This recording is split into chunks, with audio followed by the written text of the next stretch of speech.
neste momento. Portanto, para o seu voto, confiro a palavra ao eminente ministro Marco Aurélio. Presidente, tive a oportunidade no dia de ontem de dizer que, nesse estágio, a denúncia é intocável.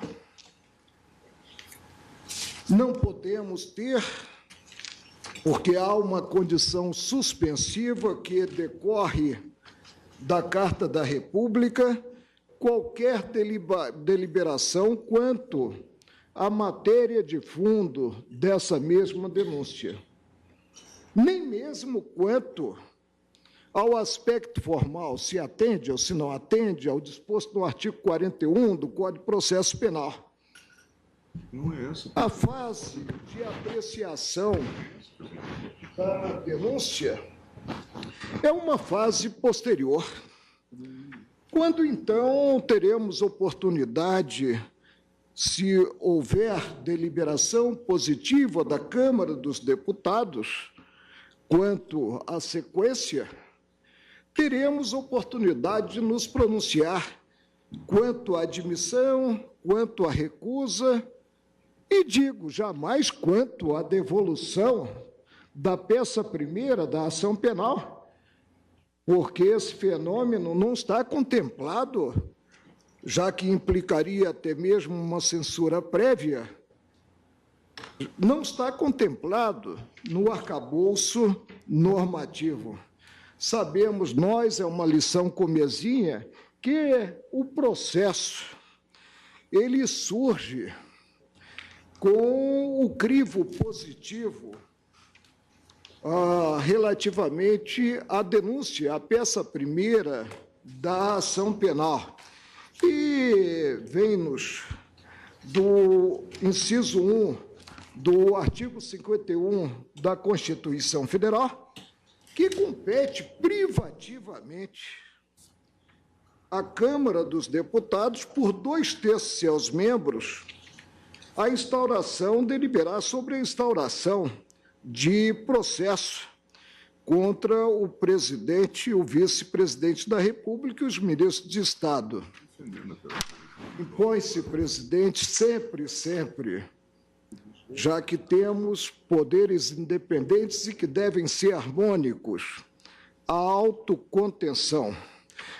Poderia simplesmente acompanhar o voto do relator, mas, para os anais do tribunal, indispensável é tecer essas considerações que estão no voto do relator. Repito também o que eu disse em uma das sessões: delação premiada para mim é depoimento. E se nesse depoimento se tem notícia de práticas criminosas, evidentemente, uma omissão quanto a ele depoimento não pode prejudicar o que foi verbalizado pelo colaborador. Não há, uma vez rescindido o acordo, qualquer reflexo, qualquer irradiação a prejudicar, portanto, o que se tem como objeto do relator. Repito que não precisava, ministro Luiz Edson Fachin, tecer qualquer consideração sobre os dois tópicos que estão versados na questão de ordem, mas me senti na obrigação de fazê-lo. O único aspecto, e aí eu deixaria de subscrever integralmente o voto, né, que diz respeito ao princípio da eventualidade, muito caro aos senhores advogados, já que geralmente eles têm oportunidade única para veicular toda a matéria de defesa e não fazendo a preclusão. Sua Excelência mesmo proclamando que não cabe antecipadamente, antes do crivo da Câmara dos Deputados, emitir entendimento sobre a denúncia, acabou tecendo algumas considerações sobre ela. Mas são considerações que ficam no voto em termos de documentação também de opinião própria do ministro relator. Por isso, presidente, dando as boas-vindas, mais uma vez, à doutora Raquel Dodge, eu acompanho integralmente o relator. Agradeço a Vossa Excelência. Ministro Celso de Mello, com a palavra. Quanto ao tema ora em discussão, senhora presidente, o eminente ministro relator, ministro Edson Fachin, ao resolver a questão de ordem, deixou assentado que, aspas, o juízo político de admissibilidade por 2/3 da Câmara dos Deputados em face de acusação contra o presidente da República, nos termos da norma constitucional aplicável, artigo tal, precede a análise jurídica pelo Supremo Tribunal Federal, se assim autorizado for a examinar o recebimento da denúncia, para conhecer e julgar qualquer questão ou matéria defensiva suscitada pelo denunciado, e a possibilidade de rescisão ou de revisão total ou parcial do acordo de colaboração premiada em decorrência de descumprimento de deveres assumidos pelo colaborador, devidamente reconhecida pelo Poder Judiciário, não propicia, neste caso, vale dizer, no caso concreto, conhecer e julgar a alegação de imprestabilidade das provas, porque a rescisão ou revisão tem efeitos somente entre as partes, não atingindo a esfera jurídica de terceiros. Nós todos sabemos, senhora presidente, que a regra inscrita no artigo 51, inciso 1º da Constituição, estabelece um círculo de relativa imunidade formal em favor do presidente da República, sempre que for ele acusado de práticas criminosas não alcançadas pela cláusula de imunidade penal temporária fundada no parágrafo 4º do artigo 86 de nossa Carta Política, que impede, como sabemos, a responsabilização do chefe do Poder Executivo da União enquanto viger o seu mandato por atos estranhos ao exercício de suas funções. Essa prerrogativa de índole constitucional traduz-se, portanto, na improcessabilidade do presidente da República, exceto se atendida como requisito inafastável que é a condição de procedibilidade estabelecida pelo texto constitucional. Vale dizer, a prévia autorização da Câmara dos Deputados pelo voto da maioria qualificada de 2/3 de seus membros para a válida instauração da persecutio criminis in iudicio.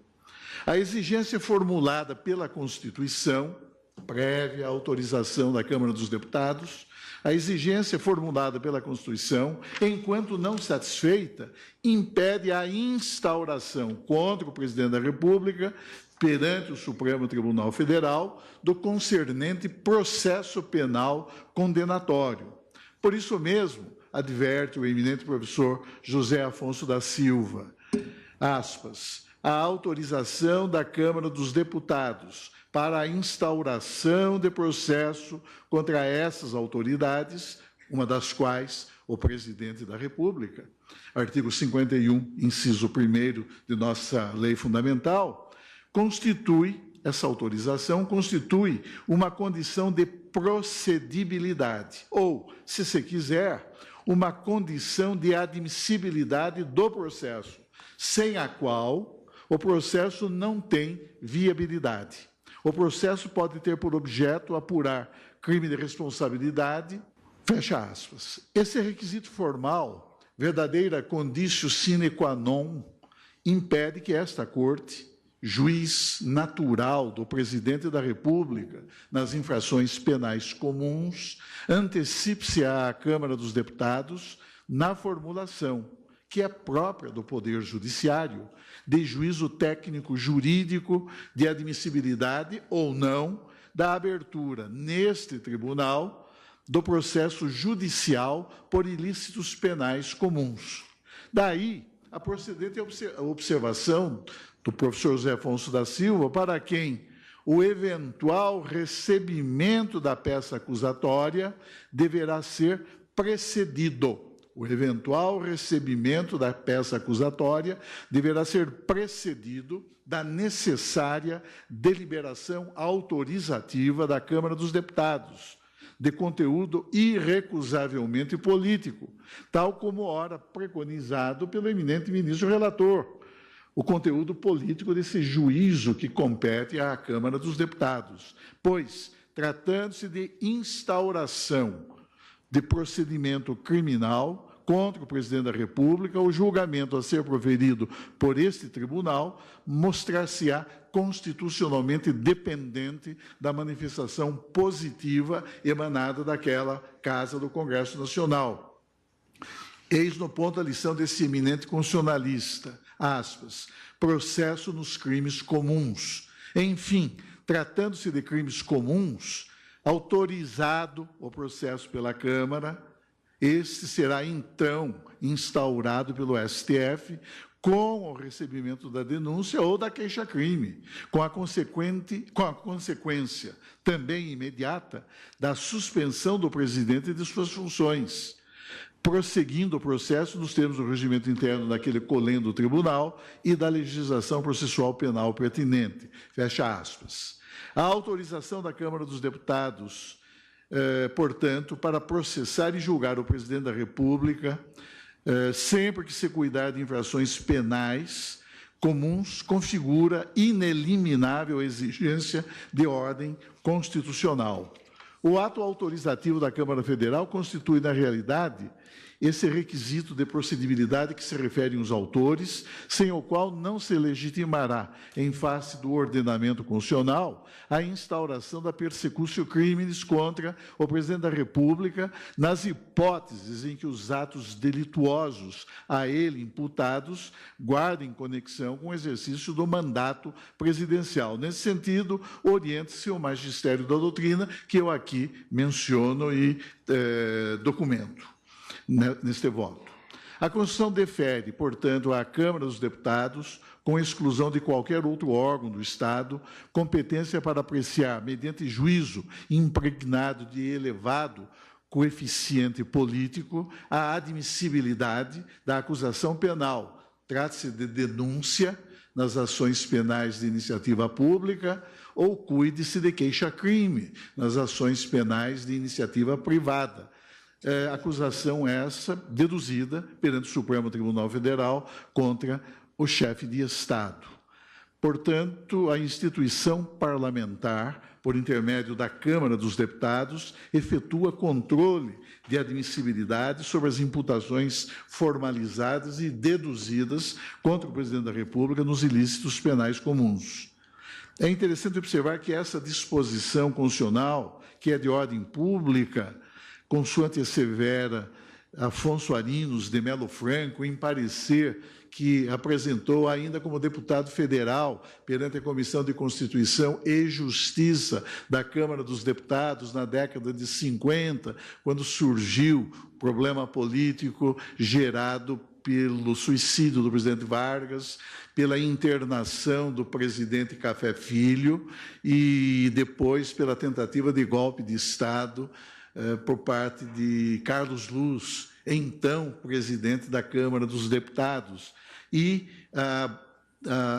o desejo manifestado pelo presidente Café Filho de retornar, de reassumir o mandato presidencial, o que foi negado pelo Congresso Nacional, e esse é um parecer muito valioso que o saudoso professor Afonso Arinos de Melo Franco produziu então.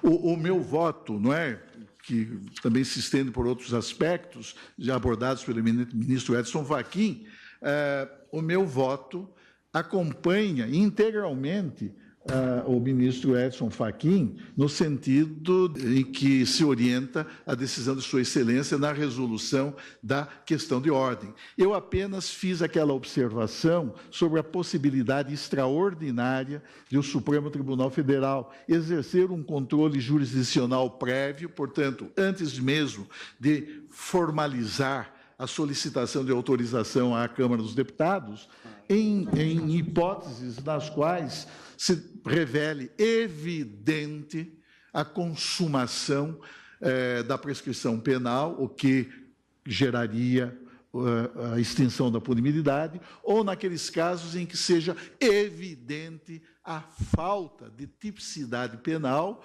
ou, eventualmente, em caso no qual seja iniludível a ausência de uma das condições da ação, notadamente da legitimidade ativa de causa. E isso não é uma questão apenas, uma hipótese cerebrina. Eu mesmo me defrontei aqui com 3 casos de ações penais privadas subsidiárias da pública, não é? Em que houve uma ampla discussão. Eu fui relator, são 3 acordos do Supremo, em que o Supremo também entendeu que, naquele caso, falecia a legitimidade ativa ao particular para o ajuizamento da ação penal privada subsidiária da pública. Isso pode ocorrer. E, quando for evidente a ausência dessa condição da ação, a mim me parece que se impõe ao Supremo Tribunal Federal esse controle prévio, porque não tem sentido, digamos, solicitar-se autorização à Câmara dos Deputados para depois, não é, reconhecer-se algo que já era constatável, desde logo, de maneira clara e objetiva. Mas isso apenas faz parte da fundamentação do meu voto. Mas no que se refere à parte dispositiva, então eu peço vênia para acompanhar o eminente ministro relator. Agradeço a Vossa Excelência, eu vou ser extremamente breve. E, no meu voto, eu digo que, num Estado democrático de direito, o Poder Judiciário tem o dever de guardião da Constituição, este Supremo Tribunal Federal muito mais, e, portanto, mais que a qualquer outro órgão estatal ou instituição, submete-se integralmente à Constituição. Dizia Caio Tasso que não tem competência quem quer, mas quem pode nos termos que a Constituição estabelece. E, na questão de ordem aqui trazida, fica patente que, fora das competências afirmadas constitucionalmente, a carência de jurisdição, a competência deste Supremo Tribunal para receber ou rejeitar a denúncia por crime comum contra o presidente da República depende de prévia autorização da Câmara dos Deputados, o mesmo se dando no que se refere também a crime de responsabilidade quanto a esta autorização. Antes disso, carece esse Supremo Tribunal Federal de competência para dar procedibilidade, ou agora, como afirmou o ministro Celso de Mello, prosseguibilidade, sequer pode prosseguir a denúncia apresentada para que seja avaliada. Comungo com o ministro Decano do que ele aponta apenas a título de observação, porque não é o caso, de uma enorme preocupação a que o Supremo Tribunal não seja apenas um menino de recado, para usar uma expressão aqui do ministro Brossard, numa determinada ocasião, em que, se patenteia, já existia prescrição, a ausência de condições por atipicidade penal, ausência de legitimidade, não seria de se acionar a Câmara dos Deputados para algo que poderia causar enormes transtornos às instituições, para, ao final, apenas sermos aquele que veicula o que vem da Procuradoria-Geral da República sem qualquer assentimento. Mas não é o caso que se tem nos autos, e eu, fazendo a juntada dos autos, acompanho integralmente o ministro relator. Proclamo, pois, o resultado. Resolvida a questão de ordem, assentando-se que, 1, o juízo político de admissibilidade por 2/3 da Câmara dos Deputados, em face da acusação contra o presidente da República, nos termos da norma constitucional aplicável, caput do artigo 86 da Constituição, precede a análise jurídica pelo Supremo Tribunal Federal, se assim autorizado for, examinar o recebimento da denúncia para conhecer e julgar qualquer questão ou matéria defensiva suscitada pelo denunciado. E a segunda questão, no sentido do não conhecimento, proposto pelo ministro relator, exatamente porque, neste momento, não se teria qualquer efeito para a questão posta. Esta é a proclamação do resultado nesta questão de ordem.